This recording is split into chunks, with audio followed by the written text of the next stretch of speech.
మనం ఇక్కడ ఎలా ఉండాలి? ఇక్కడ ఎంత చీకటిగా ఉంది. ఆమా ఇక్కడ చాలా చెడు వాసన కూడా వస్తుంది. చాలా ఇబ్బందిగా. పిల్లలు ఈ రోజు ఒక్కరోజే ఇబ్బంది. అంటే మనం ఇవాళ వరకే ఇక్కడ ఉంటామమ్మా, రేపు మనం వేరే చోటుకి వెళ్ళిపోతామమ్మా. చెప్పమ్మా, నిజంగా రేపు మనం వేరే ఇంటికి వెళ్ళిపోతామమ్మా? చెప్పు నాన్న. ఆ పసివారు అలా అడుగుతూ ఉంటే వాళ్ళ ప్రశ్నలకు ఆ అమ్మా నాన్న దగ్గర జవాబు లేదు. ఇక ఆ పిల్లలు చాలాసేపు అవే ప్రశ్నలు అడుగుతూ ఉంటారు. ఇక ఆమె తల్లి నిధి చాలా కోపంగా వాళ్ళతో అంటుంది, మనం ఎక్కడికి వెళ్ళడం లేదు, ఎందుకంటే వేరే ఇంటికి వెళ్ళడానికి చాలా డబ్బు కావాలి, అవి మన దగ్గర లేవు, అర్థమైందా మీకు? ఇక మెదలకుండా నిద్రపోండి. కానీ మా ఇప్పుడేగా నువ్వు అన్నావు కేవలం ఈ ఒక్కరోజే ఇబ్బందని. నా అర్థం ఏమిటంటే మీరు కేవలం ఈ రోజుకే ఇక్కడ ఉండటానికి ఇబ్బంది పడతారు అని, తర్వాత అలవాటు పడతారని, తర్వాత ఈ చీకటి ఈ దుర్వాసన మీకు ఇబ్బంది అనిపించిన పిల్లలు అలవాటు పడిపోతారు. అలా చెబుతూనే నిధి కళ్ళల్లో నీళ్లొస్తాయి. పాపం తను దాస్తున్న ఆ బాధ తన పిల్లలకు కూడా అర్థమవుతుంది. అందుకే వాళ్ళిద్దరు తర్వాత ఏం మాట్లాడకుండా సైలెంట్ గా కళ్ళు మూసుకొని నిద్రపోతారు. ఏమేమి ఆలోచించి ఈ టౌన్ కు వచ్చాం, కానీ ఈ రోజు ఏమైంది? ఏమవ్వాలో అది అవుతుందండి. మీరు ఎక్కువ ఆలోచించకండి, మీరు నిద్రపోండి. రేపు లేచి ఆలోచిద్దాం ఏం చెయ్యాలో మరి. ఆ తర్వాత ఆ ఇద్దరు పడుకుంటారు. కానీ వారిద్దరికీ నిద్ర లేదు. అలా వాళ్లకు కొద్ది గంటల క్రితం జరిగిన విషయాలన్నీ గుర్తుకొస్తూ ఉంటాయి పదే పదే. సేట్ గారు కాస్త దయ చూపండి, నాకు చిన్న చిన్న పిల్లలు ఉన్నారు, నేను ఎక్కడికి వెళ్ళను అంటే నేనేం చెప్పను, నీ ఇష్టం, అడవిలోకి వెళ్తావో గోదట్లోకి వెళ్తావు, కానీ నా గదైతే ఇవాళ ఖాళీ చేయాల్సిందే. కానివ్వండి, త్వరగా వీళ్ళ సామాన్లని బయటపడేయండి, ఇంకా పనులున్నాయి చాలా. సేట్ గారు మీకు గది కిరాయి ఖచ్చితంగా ఇస్తాం, కేవలం కొద్ది రోజులు గడివివ్వండి, దయచేసి మీరు ధనవంతులయ్యండి. ఇలా దయ లేకుండా ప్రవర్తించవచ్చా? కాస్త దయ చూపండి, కాస్త మాపై. ఇలాంటి దరిద్రాలు చుట్టూ తిరిగితే నేను కూడా ఒక రోజు అలాగే దరిద్రుని అవుతాను. నన్ను బికార్లా మార్చి పని పెట్టుకోకండి, అర్థమైందా మీకు? ఇతను కమల్ సేఠ్. అతనికి బట్టల మిల్లుంది. ఆ మిల్లులోనే సూరజ్ ఒక కూలి. కానీ ఒక రోడ్ యాక్సిడెంట్ లో సూరజ్ తన కాలు పోగొట్టుకున్నాడు. అప్పటి నుంచి అతను కమల్ సేఠ్ కంటికి ఆనడం లేదు. ఎందుకంటే ఒక కాలుతో పనిచేసే సామర్థ్యం సూరజ్ లో తగ్గిపోయింది కనుక. పైగా సూరజ్ అతని కుటుంబం ఏ గదిలో అయితే ఉంటున్నారో ఆ గది కూడా వారికి అద్దెకే ఇచ్చాడు ఆయన. కానీ వైద్యం మందుల కోసమే పాపం డబ్బులన్నీ ఖర్చయిపోయాయి. ఈసారి మళ్లీ అద్దె చెల్లించడంలో కాస్త ఎక్కువ లేట్ అయింది. మీరు చేసేది మంచిది కాదు సేట్ గారు. నా గతేంటో తెలిసి కూడా మీరు మమ్మల్ని ఇలా ఇంటి నుంచి గెంటేస్తున్నారు. నిజంగా ఇది చాలా దారుణం. అవును దారుణమే. అయితే ఏంటి, నేనింతే, అర్థమైందిగా. నువ్వు నడు బయటికి, మరోసారి నీ ముఖం చూపించుకున్నా మళ్ళీ నా డబ్బులు ఇవ్వడానికి కూడా లేని దరిద్రుడు నువ్వు, పో అవతలికి. సూరజ్ అతని కుటుంబాన్ని అవమానించి కమల్ సేఠ్ అతని మనుషులు అక్కడి నుంచి వెళ్లిపోయారు. అలాగే సూరజ్ అతని కుటుంబం వద్ద పెద్ద సామాన్లు కూడా ఏమీ లేవు. కానీ ఎంతైతే ఉన్నాయో అవి మూట కట్టుకుని ఆ ఇద్దరు తమ పిల్లలతో చాలా గంటల సేపు అటు ఇటు తిరగసాగారు. సూరజ్ పరిస్థితి చూసి అతనికి ఎవరు పనివ్వలేదు, ఉండటానికి ఇల్లు కూడా ఇవ్వలేదు. సాయంత్రం సమయానికి సూరజ్ కి ఏం చేయాలో తెలియక తన భార్య బిడ్డలతో సూరజ్ ఎటు వెళ్లాడంటే అటువంటి ప్రదేశంలో ఉండే ఆలోచన కూడా ఎవ్వరు చేయనటువంటి ప్లేస్ కి. నాకు నమ్మకం కలగడం లేదండి, మనం డ్రైనేజ్ కింద ఉన్నామంటే. కానీ ఈ స్థలం అంత చెడ్డగా ఏమీ లేదు. రేపు నేను ఇక్కడంతా శుభ్రం చేస్తాను, అక్కడ ఒక మట్టిపోయి పెట్టుకుందాం, అలాగే ఇక్కడ పడుకోవడానికి ఏర్పాట్లు చేసుకుందాం. అప్పుడు మనకి ఏ ఇబ్బంది ఉండదు. ఇక ఏ ఇబ్బంది లేకుండా మనం ఇక్కడే ఉండొచ్చు కాస్త హాయిగా. లేదు నిధి, ఇవాళ కాకుంటే రేపు ఇబ్బంది అయితే ఉంది. మనం ఈ స్థలం కూడా వదిలేసి వెళ్ళాలి. అదే ఎందుకలాగా అంటున్నారు మీరు? ఈ స్థలం సర్కార్ వాళ్ళది కదా, వాళ్ళకెలా తెలుస్తుంది మనం ఇక్కడ ఉన్నట్టు? అలా మనల్ని ఎవరు గంటేస్తారు ఇక్కడి నుంచి? మనమే స్వయంగా వెళ్లాల్సి ఉంటుంది. ఈ డ్రైనేజ్ ఇప్పుడు పొడిగా ఉంది, కానీ నీళ్లు రావడం మొదలైతే వెళ్ళాలి. చాలా ఏళ్లగా ఇక్కడికి నీళ్లు అయితే రావడం లేదు, అందుకే ఈ స్థలం ఇలా ఉంది. కానీ ఇలా ఎప్పుడు ఉండదు కదా. అప్పటి సంగతి అప్పుడు చూద్దాం. ఇప్పుడు అదంతా ఆలోచించకండి. మీరు కేవలం ఇది మనది అని ఆలోచించండి చాలు. సరే, నువ్వు నిద్రపో. రేపొద్దున్నే నేను బయటకు వెళ్లి ఏదైనా పని వెతుక్కునే ప్రయత్నం చేస్తాను. అలాగే తినడానికి కూడా ఏదైనా తెస్తాను. అప్పటి వరకు నువ్వు పిల్లలు కలిసి ఇదంతా శుభ్రం చేయండి, సరేనా? సరే అండి. ఈ విధంగా డ్రైనేజ్ కింద ఈ పేద పరివారం ఉండసాగింది. పిల్లలకి ఆడుకోవడానికి చాలా ప్లేస్ దొరికింది, అందుకే వాళ్ళు సంతోషంగా ఉన్నారు. కానీ ఇప్పుడు మరో పెద్ద సమస్య వచ్చి పడింది. మా ఆకలేస్తుంది, నాన్న తినడానికి ఏమైనా తీసుకొస్తాడా? కాసేపమ్మా వస్తూ ఉంటారు. పిల్లల ఆకలిని నిధి చూడలేకపోతుంది. ఆమె బయటకెళ్లి తన కోసం ఏదైనా పని వెతుక్కోవాలని నిర్ణయించుకుంటుంది. కానీ ఆమె అలా చేయకముందే మరో ముప్పొచ్చి పడింది. ఊహించని పెను ముప్పొచ్చింది. మీరొచ్చారా? నేను చాలా భయపడ్డాను. ఈ శబ్దం ఏంటండి? పైన ఏం జరుగుతుంది అసలు? ఏం చెప్పండి, పెద్ద వాన పడుతుంది పైన. అంత లెక్క నీరే వరదల వస్తుంది. భయంగా ఉంది, పెద్ద ముప్పు అవుతుందని. అరే దేవుడా, ఒకవేళ పైనంత నీరు ఇక్కడ కూడా వస్తుందా? లేదు, ప్రస్తుతానికి నాకు ప్రమాదం ఏమీ అనిపించడం లేదు ఇక్కడ. ఎందుకంటే డ్రైనేజ్ మూత చాలా చిన్నది, పైగా సంవత్సరాల తరబడి మూసింది. అది చాలా గట్టిగా ఉంది. అది తెరవాలంటే చాలా బలం ఉపయోగించాలి. ఆ నీటి ప్రవాహం ఆ మూతని నెట్టలేదని నేను అనుకుంటున్నాను. ఈ స్థలానికి అయితే ముప్పు లేదు. దేవుడి నిర్ణయం ఆలస్యం అవుతుందేమో కానీ అన్యాయం మాత్రం కాదు. అంటే ఏమిటి? ఈ ధనవంతులు వాళ్ళ డబ్బు గర్వం ఎలా చూపించారు? మనకెవరు సాయం కూడా చేయలేదు. అందుకే పైవాడు ఆ పై వాళ్ళకు శిక్ష వేస్తాడు. వాళ్ళ విషయంలో కూడా అదే జరుగుతుంది. మన విషయంలో ఏది జరిగిందో అది. లేదండి, మనం ఇతరుల గురించి అలా ఆలోచించకూడదు ఇప్పుడు. పైగా ఇలాంటి సమయంలో మనం అందరికీ సాయం చేయాలి. అదే మానవత్వం. అంటే మనం ఎలా సాయం చేస్తాం వాళ్ళకి? చూడు నిధి, నా మాటలు శ్రద్ధగా విను. నిజానికి ఈ డ్రైనేజ్ నీళ్లు వదలడానికి ఉపయోగిస్తారు.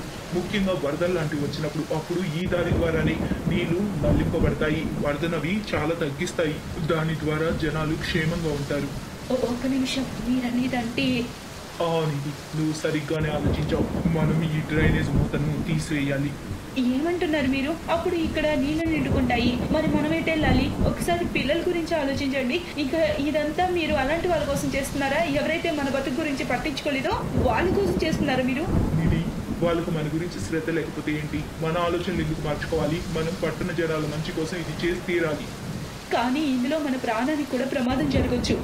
లేదు, నేను నిన్ను పిల్లల్ని మూత తెరవడంతోనే బయటకు పంపిస్తాను. మరి మీరు? నేను కాసేపు ఇక్కడే ఉండాల్సి ఉంటుంది. నీళ్ళతో పాటు ఎవరైనా కొట్టుకొస్తే వాళ్ళకి సాయిగా. కానీ నువ్వు బాధపడకు, వరద నీరు తగ్గుతుండగానే నేను బయటకు వచ్చేస్తాను. సూరజ్ ఆత్మవిశ్వాసం, మంచి ఆలోచన చూస్తేనే వీరికి ఆశ్చర్యం వేస్తుంది. ఇక సరిగ్గా అలాగే జరిగింది. ఎలా అయితే సూరజ్ చెప్పాడో అలా.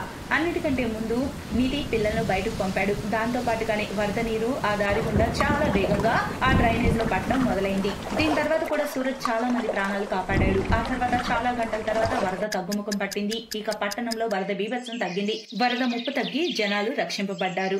సూరజ్ కూడా క్షేమంగా సరైన సమయానికి బయటపడ్డాడు. ఇక ఇప్పుడు మళ్ళీ అతని కుటుంబం నిరాశ్రయులయ్యారు. కానీ అప్పుడే ఒక అద్భుతం జరిగింది.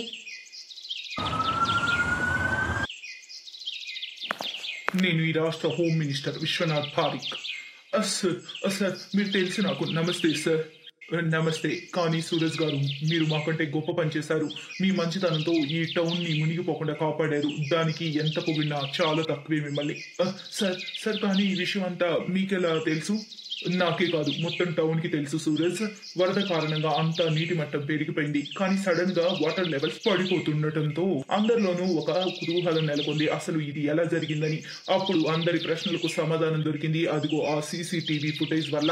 ఏవైతే డ్రైనేజ్ లోపల అలాగే బయట పిక్చర్స్ ఉన్నాయో వాటి ద్వారా మీరు నిజంగా అందరి ప్రాణాలు కాపాడిన హీరో. కానీ ఒక విషయం చెప్పండి నాకు, మీరు ఎందుకు అసలు ఆ డ్రైనేజ్ కింద ఉన్నారు? ఆ డ్రైనేజ్ కిందకు వెళ్ళడానికి గల కారణాలు ఏంటి అసలు? అప్పుడు సూరజ్ తన పూర్తి కథ మంత్రికి చెప్పాడు. అప్పుడు అరే, ఎలా ఉంది లోకం తీరు? ఈ పట్టణ వాళ్ళు మీకేం చేశారు, కానీ దానికి బదులుగా మీరు ఈ పట్టణ వాళ్ళకి ఏం చేశారు? అరే, నిజంగా ఇది చాలా గొప్ప విషయం. కానీ ఇక మేము ఈ పట్టణ వాసులు చేసిన తప్పును సరిదిద్దుతాం. పదండి సూరజ్ గారు, మీరు ముందు మాతో పదండి. కానీ ఎక్కడికి సార్? మీకు కొత్త గవర్నమెంట్ ఇంటిని సర్కార్ ఇస్తుంది. కాస్త విశ్రాంతి తీసుకోండి. ఎందుకంటే రేపటి నుంచి మీరు మళ్ళీ పనిలో కూడా రావాలి. మీకు సర్కారీ నౌకరీ ఇస్తుంది. రేపటి నుంచి మీరు మా దగ్గర పని చేస్తున్నారు. ఇప్పుడు అంతా క్షణాల్లో మారిపోయింది. ఇప్పుడు సూరజ్ అతని కుటుంబం దిక్కులేని వారు కాదు. ఇక మరోవైపు కమల్ సేఠ్ మొత్తం సంపద వరదలో కొట్టుకుపోయింది. ఇక అతను తన తల పట్టుకుని ఏడుస్తూ ఉన్నాడు. చేసుకున్న వాళ్ళకు చేసుకున్నంత మహదేవా అని కమల్ సేఠ్ కు అర్థమైంది. గాయత్రీదేవికి 4 కొడుకులు 4 కోడళ్ళు. పెద్ద కోడలు మరియు రెండో కోడలు ధనవంతుల కుటుంబాల వారు. ఇక మూడో కోడలు 4గో కోడలు పేద కుటుంబాల వారు. అందుకే గాయత్రీదేవి తన పెద్ద కోడలు సుమన మరియు రెండో కోడలు నీలిమ పైన ఎక్కువ శ్రద్ధ చూపించేది. ఇలా ఎప్పుడూ వాళ్లనే పొగుడుతూ ఉండేది. మిగతా 2 కోడళ్ళు ఆశా మరియు వర్షాల గురించి ఎప్పుడు చెడు మాట్లాడుతూ ఉండేది. కానీ ఆశా మరియు వర్ష సుమన్ మరియు నీలిమాల కంటే మంచి స్వభావం కలవారు. గాయత్రీదేవి యొక్క 4 కోడళ్ళు గర్భవతులవుతారు. ఇక ఇంట్లో ఆ విషయంపైనే చర్చలు జరుగుతూ ఉండేవి. సుమన్ కోడలా, నీలిమా కోడలా, ఎక్కడున్నారు మీరిద్దరూ? ఇటు రండి కొంచెం. అత్తయ్య, ఇన్ని బ్యాగ్స్ ఏంటి? ఏం తెచ్చారు? బాజారంతా కొని తెచ్చేసినట్టున్నారే. అలాంటిదేనమ్మా. మరి నా 2 ముద్దులు కోడళ్ళు గర్భవతులు కదా, అందమైన పిల్లల్ని కనబోతున్నారు. మరి నేను చూసుకోకపోతే ఎవరు చూసుకుంటారు? ఇదిగోండి, ఇది దేశీ నెయ్యి. ఇంకా ఇవి బాదాం, కాజు, కిస్మిస్ డబ్బాలు. మిగతావన్నీ రకరకాల ఫ్రూట్స్ తెచ్చాను. ఇంకా మీ ఇద్దరికీ ఉప్పు బిస్కెట్లు మరియు కేకులు ఇష్టం కదా, అవి కూడా తీసుకొచ్చానమ్మా. రోజు ఇవి కడుపు నిండా తినండి. మీ ఇద్దరూ మీ తిండిపైన అస్సలు శ్రద్ధ చూపించట్లేదు. సరే అత్తయ్య, నేను ఇచ్చిన డబ్బులన్నీ అయిపోయాయా లేదా ఏమైనా మిగిలాయా? అంటే అవి సరిపోయాయో లేదో అని అడుగుతున్నాను అత్తయ్య. అరే, మీరైతే అసలు డబ్బులు ఖర్చే చేయలేదు. నేను మీకు ఇచ్చాను కదా, మరి సామాన్లు ఎలా వచ్చాయి? కోడలి డబ్బు ఖర్చు చేసే అత్తని కాదమ్మా నేను. మీరు ధనవంతుల కుటుంబాల నుంచి వచ్చారు. నేను మీకిక్కడ ఎలాంటి లోటు చేయను. నా దగ్గరున్న డబ్బుతోటే ఇవన్నీ తీసుకొచ్చాను. అదే మీ మావయ్య గారి పెన్షన్ ప్రతి నెల వస్తుంది కదా, అది నా దగ్గర అలానే ఉన్నాయి. వాటిని ఖర్చు చేసే అవసరమే రాలేదు. ఇప్పుడు అవకాశం వచ్చినప్పుడు నేనెందుకు ఆగుతానమ్మా? అక్క, మన అత్తగారు ఎంత మంచివారో కదా అక్క. ఆశా, ఓ ఆశా, వర్ష, ఎక్కడున్నారు మీరిద్దరూ? అప్పటినుంచి కూర్చున్నాను. ఒక గ్లాస్ నీళ్ళు కూడా ఇవ్వలేదు. తర్వాత మా ముగ్గురికి వేడి వేడి టీ పెట్టివ్వో. అత్తయ్య, నీళ్ళు తాగండి, వర్ష టీ తీసుకొస్తుంది. సరేలే, నువ్వు వెళ్ళు. ఇక్కడెందుకు నిల్చునున్నావు? అత్తయ్య, చాయ్ తీసుకోండి. పాలల్లో టీ పొడి వేయమని ఎన్నిసార్లు చెప్పానే. నా ఇద్దరి కోడళ్ళకి బలం చాలా అవసరం. కానీ నువ్వు మళ్ళీ పల్చటి టీయే తీసుకొచ్చావేంటే? అత్తయ్య, నేను పాలలోనే టీ పొడి వేశాను. అత్తయ్య, రాత్రి భోజనానికి ఏం చేయాలో చెప్పండి, అదే చేస్తాను. అత్తయ్య, ఈరోజు నాకు కరివేపాకు అన్నం తినాలనుంది. నాకేమో పన్నీర్ బుర్జీ తినాలంది అత్తయ్య. సరే అయితే, రాత్రి భోజనానికి కరివేపాకు అన్నం, దేశీ ఘీతో పన్నీర్ బుర్జీ మరియు పరాటాలు చేయండి. నా కోడళ్ళు చెప్పిందే చెయ్యాలి. కానీ అత్తయ్య, ముందే ఆలుగడ్డలు కట్ చేసి పెట్టాను. వర్షకి ఆలు కుర్మా తినాలనుందట. లేదు లేదు అత్తయ్య, నాకు ఆ కుర్మా వాసన అస్సలు పడదు. తర్వాత పన్నీర్ బుర్జీ తినలేను. నువ్వెందుకు టెన్షన్ పడుతున్నావు నీలం కోడలా? నువ్వొద్దన్నాక ఈ ఇంట్లో ఆలుగడ్డ కుర్మా అస్సలు చేయనివ్వను. ఇదిగోండి ఆశా, వర్ష, ఇద్దరూ శ్రద్ధగా వినండి. ఆలుగడ్డలు తీసుకెళ్లి చెత్తబొట్లో పడేయండి. వర్ష ఏడుస్తూ వంటింట్లోకి వెళ్ళిపోతుంది. ఆశ తన దగ్గరికి వెళ్ళి తనని ఓదారుస్తుంది. వర్ష, అత్తయ్య మాటల్ని పట్టించుకోకు. నీకు ఆలు కుర్మా తినాలనుంది కదా. పెద్దక్క చిన్నక్క నిద్రపోయాక, అత్తయ్య సాయంత్రం గుడికి వెళ్ళాక అప్పుడు నేను నీకోసం చేసి పెడతాలే. ఆశ అక్క, మనకి ఎందుకు ఇలా జరుగుతుంది? మనం కూడా ప్రెగ్నెంటే కదా. అత్తయ్య మనల్ని ఎందుకు సరిగ్గా చూసుకోదు. మనమిద్దరం పేదవాళ్ళం కాబట్టే ఇలా చేస్తుందని నాకు తెలుసక్క. మరి పెద్దక్క చిన్నక్కలాగా మనం ధనవంతుల ఆడపిల్లలం కాదు కదా. వర్ష మాటలు విని ఆశ కూడా ఏడుస్తుంది. కొద్ది నెలలు గడిచాక కోడళ్ళ శ్రీమంతం ఫంక్షన్ చేయాలనుకుంటారు. అందరూ దాని ఏర్పాట్లోనే ఉంటారు. గాయత్రీదేవి కూడా సుమన్ మరియు నీలంల శ్రీమంతం గురించి చాలా ఉత్సాహంగా ఉంటుంది. తను సుమన్ మరియు నీలం కోసం మంచి మంచి బట్టలు మరియు నగలు కొనిపెడుతుంది. కానీ ఆశ మరియు వర్షాలపై గాయత్రీదేవికి అసలు ధ్యాసే ఉండదు. అందరూ బాంకెట్ హాల్లో ఫంక్షన్కి వెళ్లే ముందు సుమన్ మరియు నీలం గాయత్రి దగ్గరకు వచ్చి, చెప్పక్క, ముందు నువ్వే చెప్పు. ఏమైంది సుమన్ కోడలా? ఏం చెప్పాలో చెప్పండి. ఫంక్షన్కి లేట్ అవుతుంది. త్వరగా పదండి. ఇప్పటికే అందరూ అక్కడ వెయిట్ చేస్తూ ఉంటారు. అత్తయ్య, అదేంటంటే ఈ ఫంక్షన్కి మీరు రాకపోతేనే మాకు మరియు మా బిడ్డలకి మంచి జరుగుతుంది అని మా అమ్మ చెప్పింది. అదేంటంటే ఒక విధవరాలు నీడ గర్భిణికి అశుభం అంట అత్తయ్య. మీరు రాకపోతే మంచిది.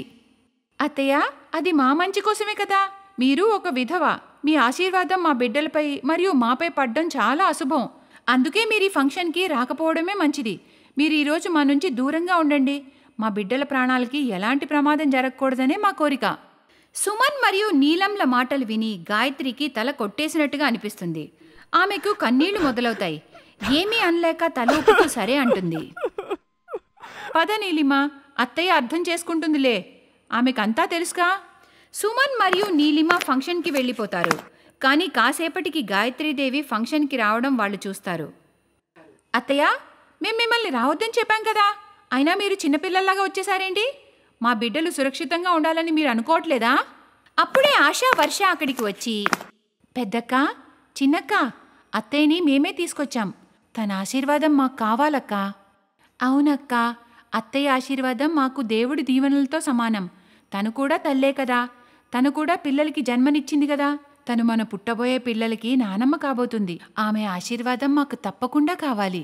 పదండి అత్తయ్య, మా ఇద్దరిని మీరు ఆశీర్వదించండి.